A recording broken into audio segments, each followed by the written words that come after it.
Hey guys, this is Donny Football from 93.7 The Fan, and this is Dingo Talk.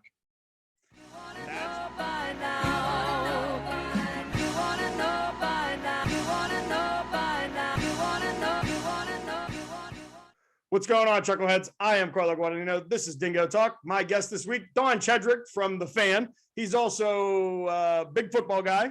And later on in the episode, we're going to talk about he's a wing expert. So we're going to learn some things about chicken wings, I'm hoping. Don, thank you and for those of you that know him as Donny Football, that's who this is, Donny Football. Thank you for joining us. Thanks, man. I appreciate it. Absolutely. So let's talk about Greensburg-Salem 2014. How do you make your way down to Greene County, West Virginia or Pennsylvania? So I didn't know about Waynesburg until my senior year, which I guess is kind of late because at least the way that my parents treated the college search, it was pretty serious, I would say. I have a sister who's 6 years older than me, so they sort of already knew the process, and they wanted to get me looking pretty early on. So I looked at a lot of schools my sophomore year, pretty heavily my junior year. And I played football in high school. I thought, maybe I'll play in college, depending on where I go. I didn't want to make that the main focus, though, because, I had seen friends of mine who had played football, and they kind of made the mistake of picking a school for the sport instead of the school itself. And then I had a teacher in high school, my journalism teacher. He suggested Waynesburg to me, and he said, Lanny Frateri's down there, the old Pirates broadcaster. And I knew a couple of guys from Greensburg who had gone to Waynesburg, and I got in contact with them. They were a few years older than me. I scheduled an overnight stay. I did show interest in playing football there, so I kind of got the tour through that too. But, I got to meet with Lanny after talking to him on the phone, kind of go through the entire department. The entire fourth floor of one building is all dedicated to the comm department there. And after that tour, I was pretty much in. So that's really all it took. I waited a little bit to commit to go there, but after I went on that tour, I was pretty positive that's where I was going to end up. I gave it a little bit more time, weighed my pros and cons, but I felt like that was going to be the right place for me. Now, communications was always the goal. That was what you wanted to do. This is kind of the field you wanted to get into. Yeah, honestly, I got to say I was lucky that it popped in my brain pretty early in high school that I wanted to do something related to the sports media field, you could say. I was actually more interested in the writing side. I was more interested in journalism early on, and how I kind of fell into the, I guess, more broadcast side was kind of by mistake. I signed up to take journalism every year of high school, and there was a year where I put the TV news class as an alternate elective, thinking, I'll get my regular electives. I won't have to worry about it. But it just so happened one of my electives didn't work out, so they put me in the TV class, and I was mad that I didn't choose to do that earlier. I got to do that for 3 semesters, and I did that along with, still doing the journalism classes. And I thought, this is something that I actually enjoy doing.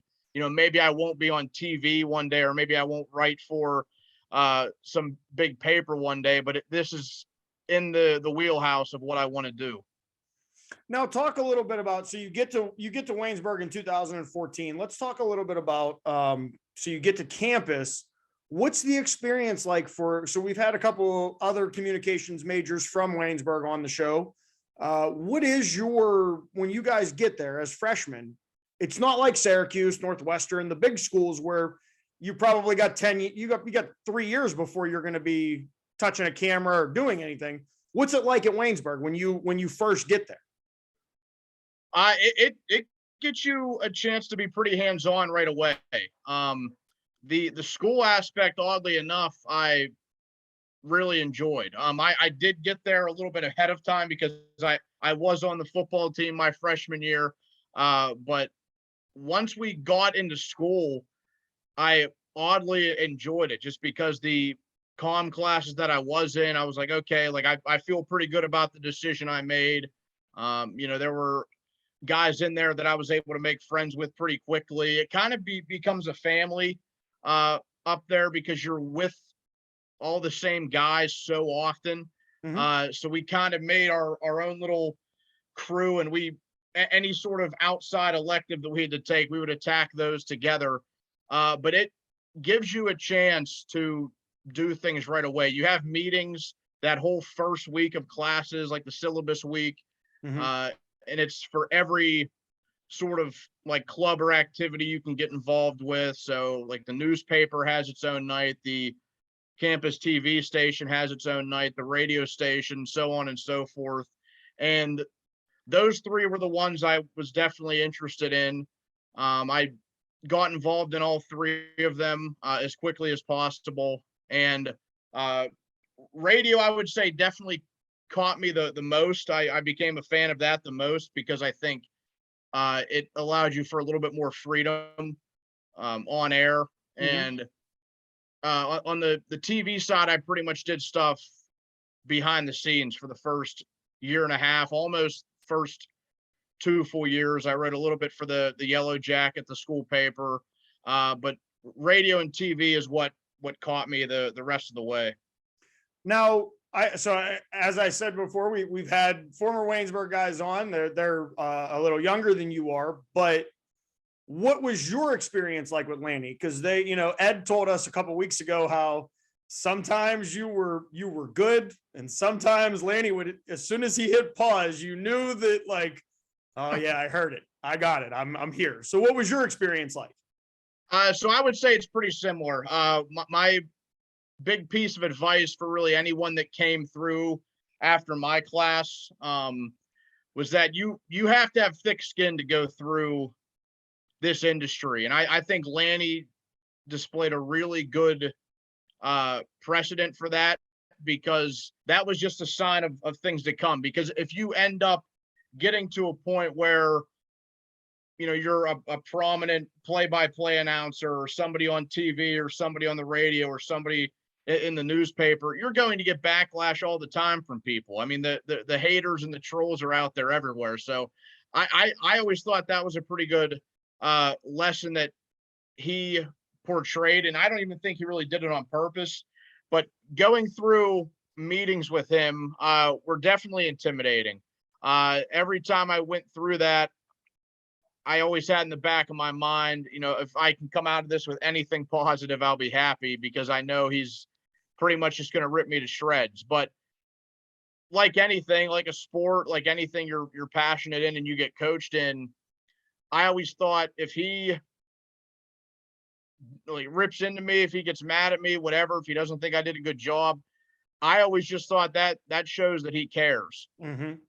And another way that sort of finds out who can make it through, so to speak, is, some guys go through the first meeting or two and they think, I can't handle this. This isn't for me. Lanny yelled at me. He got under my skin. He made me mad. And they're out. I mean, I think whenever I went into Waynesburg, there were, I think, 12 to 14 of us that were sports broadcasting majors. And I think 5 of us graduated as sports broadcasting majors. So he, not that he bullied or intimidated anybody out of it, but he had people have second thoughts, just going through his meetings and realizing, okay, maybe this isn't for me, maybe behind the scenes is for me, or maybe journalism's for me, or maybe something not even in communications is for me. But no, I mean, I owe a lot of, what I've gone on to do to Lanny, because he, beyond everything else, he gives you such a strong mindset, and the will to have thick skin to get through, because again, people are going to come at you from all directions, and you just got to be able to handle it. It's like playing a sport.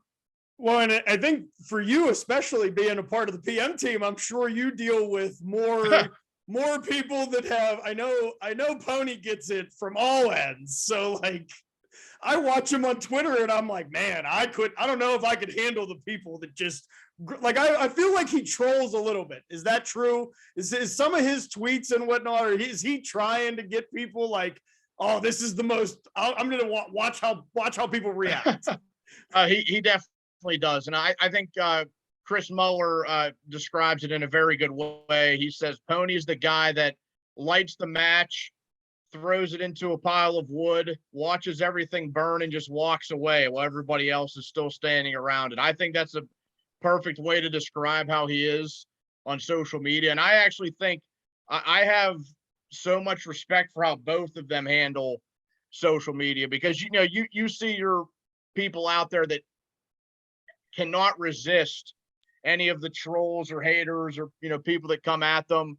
And I think it is a very good display of discipline on Pony and Chris's part to really not partake in any of that. So that is something I've tried to do as well. If I'd see somebody respond to me with a nasty comment after a take, I just let it sit there. I mean, don't even give them the time of day.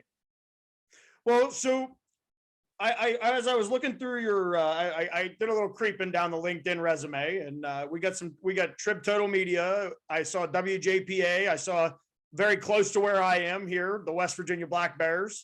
How do you, for the people that are now younger and now are coming through, how do you set up and handle let's say you don't get the internship you want? How do you react when you don't do that? Or is there a way that is there any advice you have for people that are trying to get into an internship to be involved in the communications and specifically in the sports aspect of broadcasting?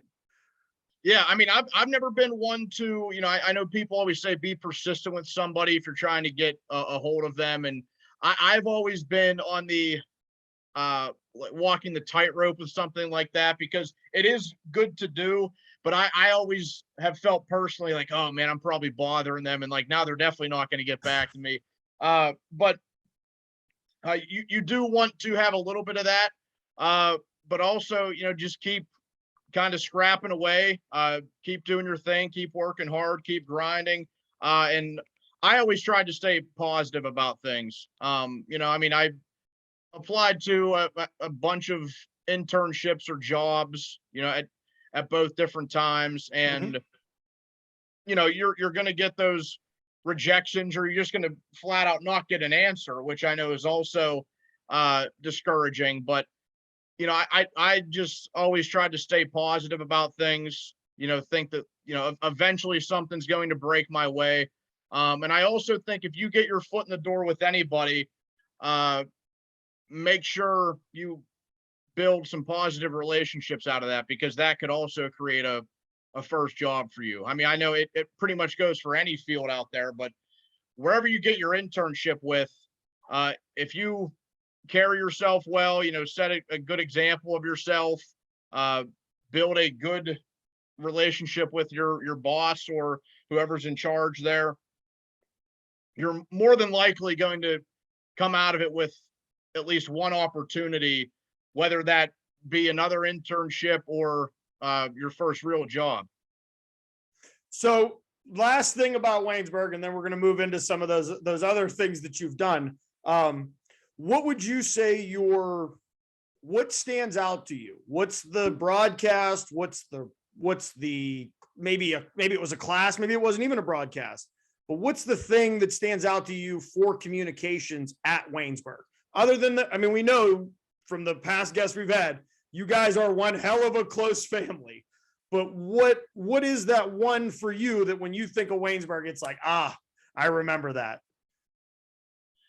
So, I mean, I would just go in a little bit generalized here, not the family thing, since that's already been answered. I mean, that's definitely part of it. It is a very close-knit group. But anytime that we had a home event, we had a whole TV production for it. Mhm. So I mean, now that was with the two big sports down there, so football and basketball. But just all of the teamwork and hard work and so on and so forth that went into that. While we were also really just having fun with your buddies. Mhm. That's pretty much what came of all of that. You know, I remember so many early Saturday mornings, whether it be at the football stadium or down at the gym, getting ready for, you know, a homecoming football game or senior day and men's and women's basketball. And for all the hard work that went into it from everybody involved, whether you're the the play-by-play and color guy, whether you're the pregame and post-game guy, whether you're the producer, director, or audio guy in the truck, even if you're the guy that runs stats out to the broadcast crews, like everybody came together for Mhm. that time and did their job. You know, there were a lot of broadcasts that we came away with as a team that we felt really good about. And it was just because whether or not you're best friends with everybody there, it was like everybody wanted to do a good job and, you know, not necessarily outdo that person next to them, but they just, you know, everybody wanted to be on their A game, you know, every, you know, Wednesday night or Saturday afternoon. So leading into being on your A game, as I mentioned, there's some, and I only highlighted a couple because you have a very long list of what you've been a part of. Firstly, I want to talk to you about the experience with Trib. What was that like? We'll start there. I've worked with the TribLive High School Sports Network for a few years. Now with my position with the Fan, you know, that'll become a little bit more difficult because Friday nights are going to be kind of hard to pull off doing football. But that was something that happened for me about midway through college. Mhm. Every time a class hits their junior year, Lanny will call a few guys into his office, and I guess they're sort of the guys that he sees as, you know, the upper echelon of the department at that point in terms of like the play by play or color or whatever. Mhm. And he recommends a few of them if they're interested to Don Rebel and all the guys with the high school sports network. So my junior year, I started to do that. You know, just covering games on Friday nights. Again, whether I was play by play or the analyst, it it didn't really matter to me. I just thought it was a really cool opportunity in college to get to do. And, you know, I got to meet a handful of guys that were already with the network, who were with the network for a while before me. And also the occasional time where you get paired with one of your buddies that's also there. So, you know, I did that up until uh, this past season. And, Mhm. you know, until the full-time opportunity with the Fan came along, you know, I had fully continued to plan and do that. There may be the occasional, I don't know, Saturday game or Saturday basketball game once we get to that season that I could maybe pull off too. So, and not only were you doing the high school sports, but you were also very involved in the conference because you worked with the broadcast for the PAC, correct? Yeah, yeah, I did that along with another Waynesburg grad runs that, Randy Gore, who graduated in I think 2001. He broadcasted Wild Things baseball for a while, and then he started up the PAC Sports Network with a few guys, maybe almost 10 years ago now. I think they actually just had their 10th year this past year. But that was something else about midway through college. I got to know Randy, and we've actually worked St. Vincent football together as well the last 5 years or so. And you know, I've done a handful of games for him there, and you know, that was again like just another way to sharpen your skills, sort of. And even though that's not what I do right now, you know, I'm not doing play by play currently. It's still something I would plan on doing on the side down the road. I still talk to Randy all the time. I've told him, maybe once we get to basketball season, like I'll do some games here and there, because I just thoroughly enjoy it too. Like a random Saturday, going somewhere, whether it be Waynesburg or Grove City or Geneva or Westminster. I just enjoy covering those sports. I really enjoy calling basketball, and it's a fun operation. Would you say that do you enjoy covering basketball more than football?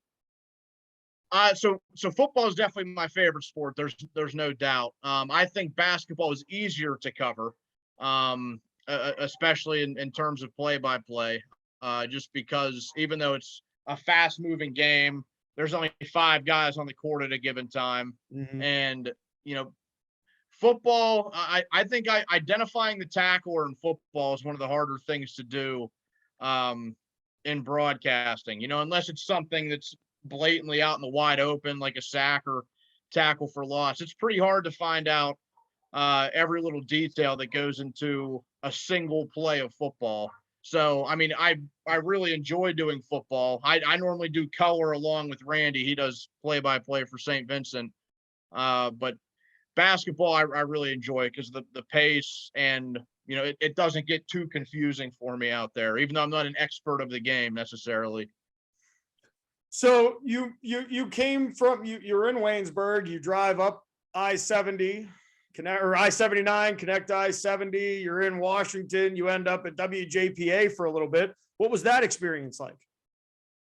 So I did that for a relatively short time. I think that was like 6 months to a year. That was around the time where I was still doing West Virginia Blackbears. I may have just finished up a season with them, and I was kind of looking for some things to fill in the holes work wise. So, I would cover random events for them, or a couple of Saturdays here and there, I would do the news, which that's a pretty impressive operation for such a small radio station. I was blown away by how much went into that. A Saturday shift to do the news, that's a true 9 to 10 hour day right there. And even though you're done by about 1 p.m., you're in there at 2:30 or 3 in the morning, because it's pretty much a one-man show, and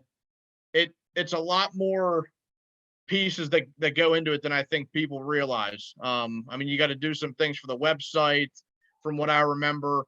Of course, find X amount of stories that can cover a 10-minute newscast. It doesn't sound like a long time to the average person, but you got to think how many news stories you can read in a 10-minute span. I mean, if you didn't have, honestly, 15 to 20 ready to go, then you probably weren't going to meet your times. And, with radio and of course TV too, you have to hit things at the right time, especially if you're working in news. Sports, right now I don't have to worry about time so much, but especially in news, you have to hit your times pretty much down to the second. Yeah.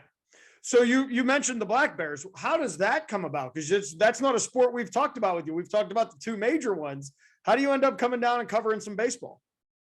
So that was a connection I had through my internship. So the place I interned my sophomore and junior year of college, that was a small radio operation as well. That was out in Latrobe. And of course, being from Greensburg, it was easy enough for me to do that every day. And again, it goes back to kind of building the connection with your boss or your superior, wherever you're at.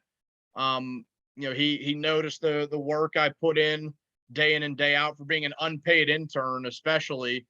I pretty much did anything the guy would ask me to do, and he ended up coming through with 3 opportunities for me by the time that summer, and then into the school year a little bit as well.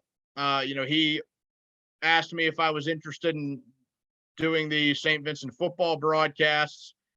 So my senior year at Waynesburg, I was actually covering St. Vincent football. That was my first year doing that. And then as we got into my senior year, I get a phone call from him at one point, and he's telling me how he has acquired 2 radio stations in West Virginia, and one of them covers pretty much all of Morgantown. The other one's more of like Fairmont and Bridgeport and areas like that. And he he knew that I had baseball experience from Lanny's teachings in Waynesburg and everything.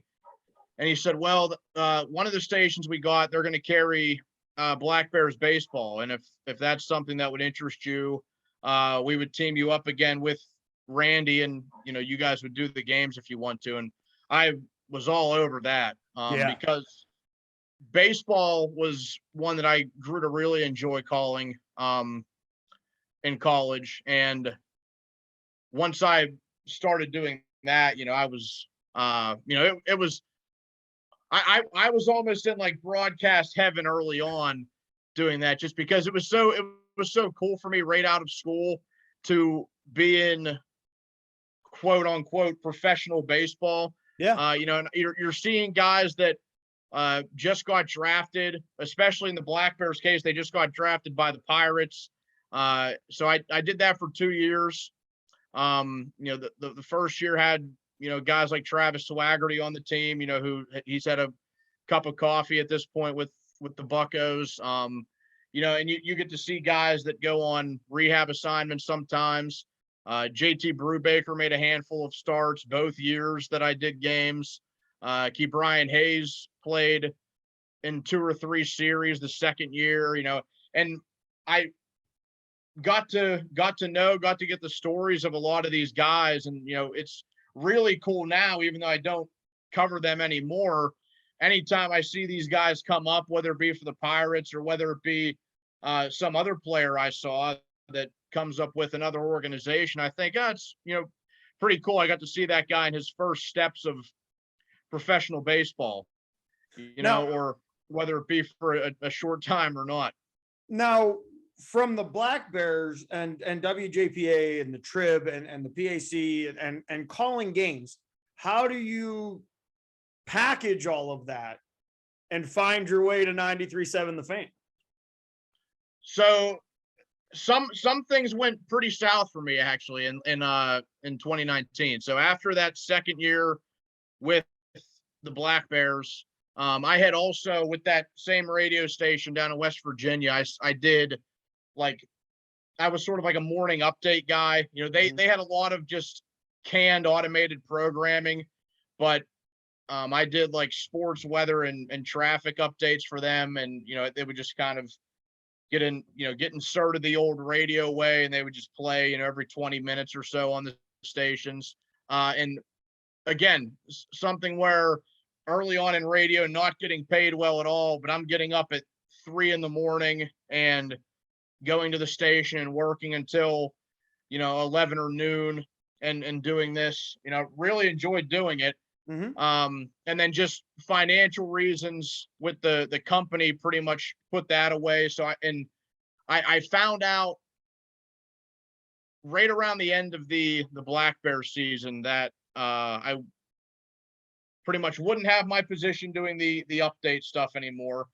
And maybe a week or 2 after the Blackbears season wrapped up, I found out that the contract, which I think only had 1 year left, which was wiped away by COVID anyway, the contract with the Blackbears and the radio station was ending a year short.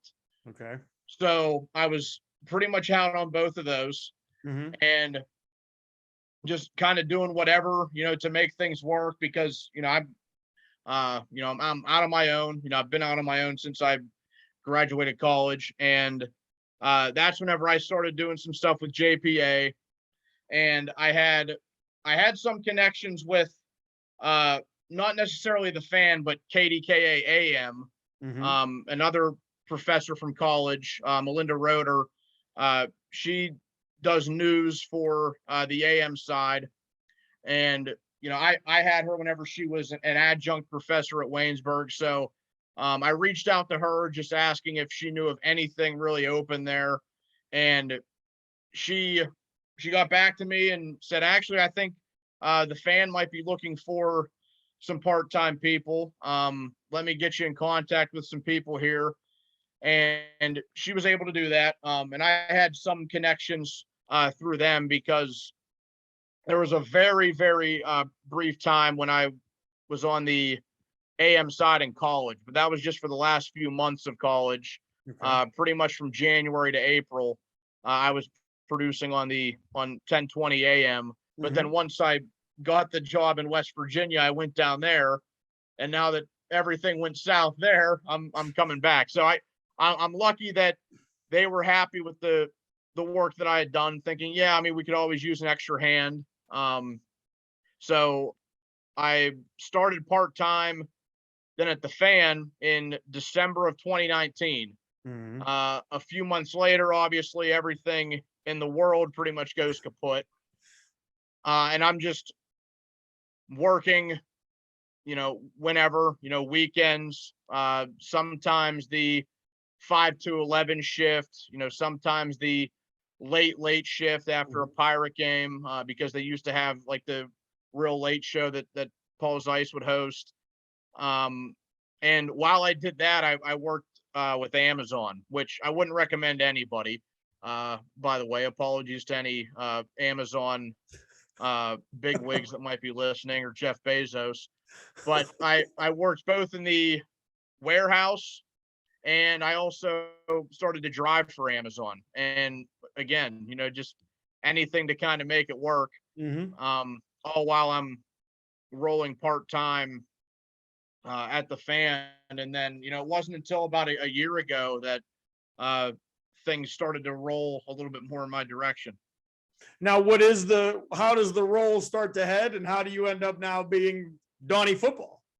So it was about this time a year ago. We were in early August, and Craig Riley, who is now my boss, conveniently enough, he was the PM team producer this time last year.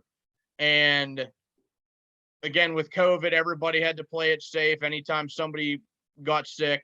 And, Craig has 3 little kids, and there was a week where, I had talked to Craig a lot doing Pirates pre and post game with him, because he used to host that whenever he was also their producer. So I worked a lot with him hand in hand, and I had a lot of conversations with him about, if I stopped working at Amazon and maybe found something else more with like morning hours, do you think opening myself up for opportunities here would pay off? And, he was like, oh yeah, absolutely. I mean, if you can make it work, I mean, I'm not going to try to tell you how to do things financially, but with Amazon, I was working pretty much from like 10:30 in the morning until 7:30 or 8 at night. I mean, it didn't really have an end time. It was like whenever you were done with your route and all the packages were delivered, then you go on with your day. So, I had all those conversations with him, and I'm like, honestly, I got to go for it, at some point. So I found like a part-time job at a CVS, it was just, mornings into the early afternoon, like 8 to 2 every day or something like that. Just so I would be more open for things at the Fan. And it just so happened that in the small gap, it was like a 2 or 3 week gap where I was done at Amazon and I was going to start at CVS. Craig called me and said one of his kids was sick, had to get COVID tested, and he asked me if I wanted to produce for the guys that day. And I was pretty nervous. I almost said no, just because I was like, oh man, like I've never done their show. It's the biggest show. I don't want to mess it up. And he kind of encouraged me, like, oh no, you'll be great. Like, don't worry about it. If you have any questions, let me know. We'll get you through it. And I'm very glad I went on and went through it, because early on with them, I could just tell that things clicked, and I think they realized that too. And after that week, Craig called me. He had some very nice things to say about how he thought the week went. He listened to the show every day while he was off, and the things that the guys said. And I kind of just had in the back of my mind, like, man, I hope Craig gets some sort of promotion so that I could I could step into his role. And we get a couple of more months down the line. It hits maybe October or so, and he becomes the brand manager of 93.7 The Fan. So once that happened, his seat was open. And I was like, all right, things are actually working out the perfect way. I feel good about this. I try not to get overconfident, but I just thought, like, this is your big chance, kid. Like, don't screw it up. And Craig had me fill in a ton for him, like, while he was kind of transitioning. And then, I still went through the interview process and everything. I know they interviewed a handful of guys too, because, Andrew and Chris are a blast to work with. So a lot of different guys wanted that position. But, they still felt really good about it. And, it was in December, whenever it got into crunch time. He hired me like middle of December, and it's been a blast ever since. I think my first official day was December 21st of 2021. That's a hell of a Christmas gift for 2021, huh? Yeah, it was really nice to get that. I mean, after the stuff I had gone through the 2 years prior, everything with West Virginia falling through, and thinking like man, like I'm gonna fall flat on my face here, but like I was just like scraping by, grinding away. And then obviously everything with COVID wasn't easy on anybody. But again, instead of sitting at home like a lot of Americans did, like I was like, well, this sucks, but I'm working at Amazon and I'm trying to balance both. And there's one job every day I'm dreading going to, but the other one is on the other side of that fence, and I got to do that still part-time. And I got lucky, I could say, and I was in the right place at the right time, and I took advantage of my opportunity. But at the same time, like I had to go through a lot of stuff the last few years before I hit that spot, so that's what made it even more satisfying for me in the end. Now, is there a favorite moment thus far this first year of being Donny Football with the PM team? Is there a moment that with those two, or is it individually? Do they each have their own kind of in your head? Yeah, I mean, it's honestly hard to pick just one moment. I mean, there have been a lot of fun times with those guys. I mean, it truly is a job where I wake up every day and I'm looking forward to go to it. And it's something that my dad brought up when I was a kid, because he, forever he was working jobs that he hated, but it put food on the table. It supported us, this and that, and he always preached to me that I wanted to do something that I loved to do, something that I would have fun doing. I would look forward to it in the morning. I'd wake up happy. I'd go to bed happy. And this was it. Obviously it's far from the end of my journey. I'm only 26 years old, but it's certainly one that I can wake up to and be happy about every day, because it's a real blast with those guys. So since you are Donny Football, and there was some pretty big news that got announced out there in Latrobe today, how do you feel about Deontay Johnson and the Steelers coming to an agreement on the 2-year extension?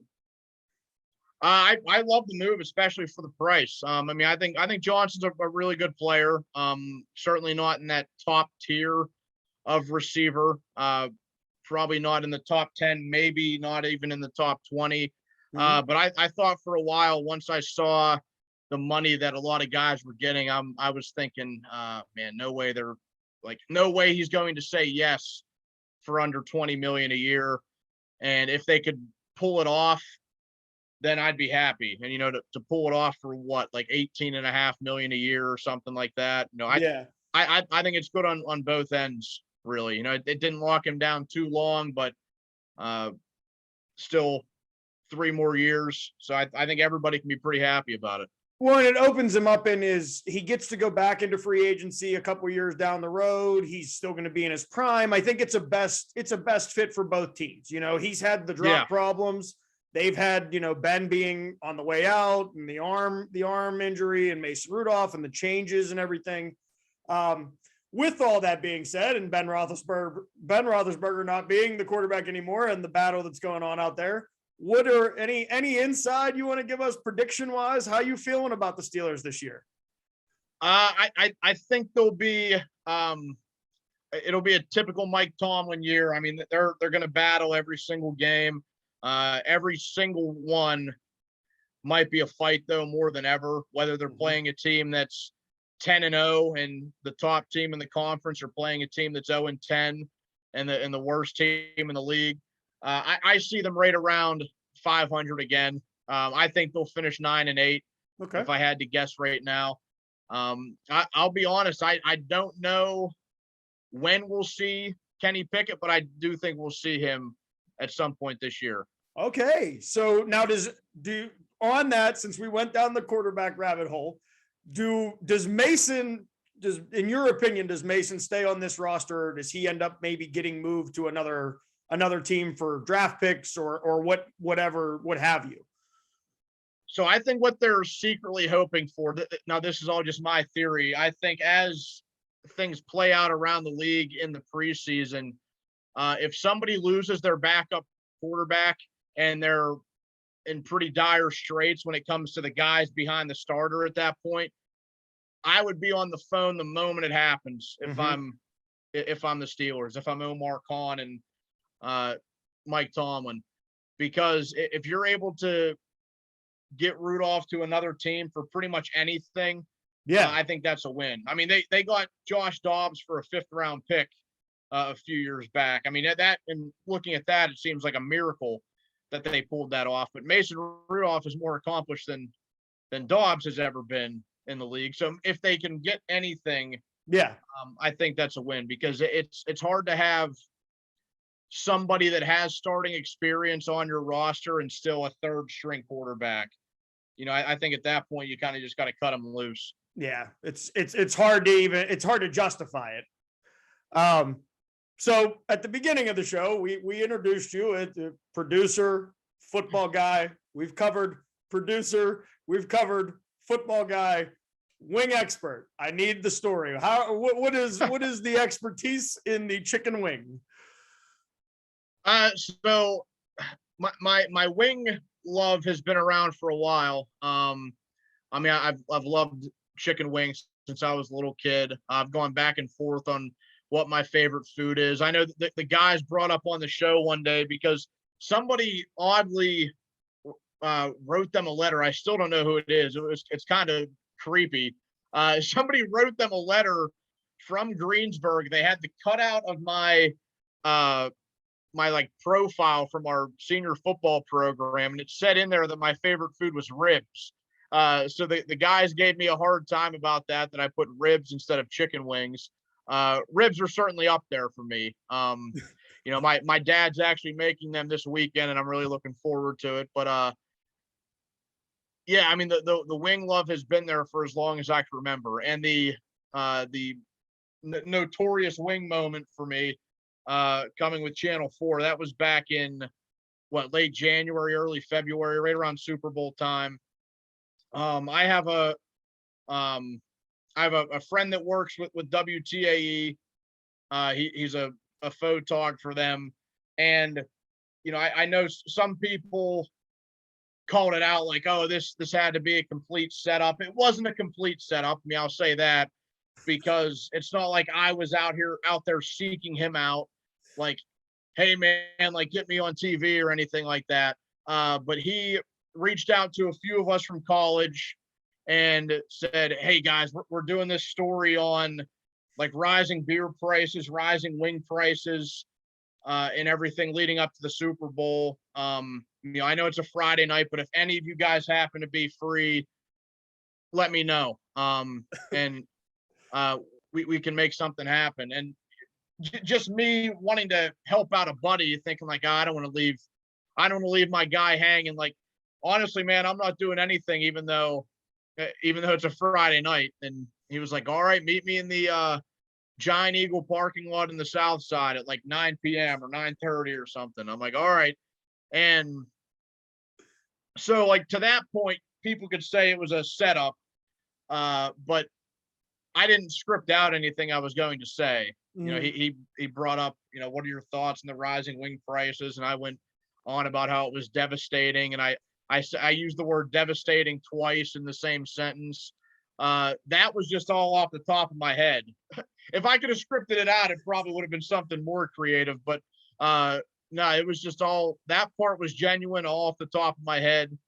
And I stand by it. I mean, I try to get, it's definitely not good for my health, but I normally get wings once probably every week to 10 days. So you are the resident in the fan. You are the resident wing expert. Then we have covered that. We explained it. Everybody at home, if you didn't know, that's how the wing expert title was dubbed to Donny Football here. We have come to that point. I want to thank you for taking time on your vacation this week, away from everything, to sit down with us and have a conversation about you. If you guys are just joining us, please go back to the beginning. I don't know why you would join us at the end. Go back to the beginning, watch it from there, and get to here.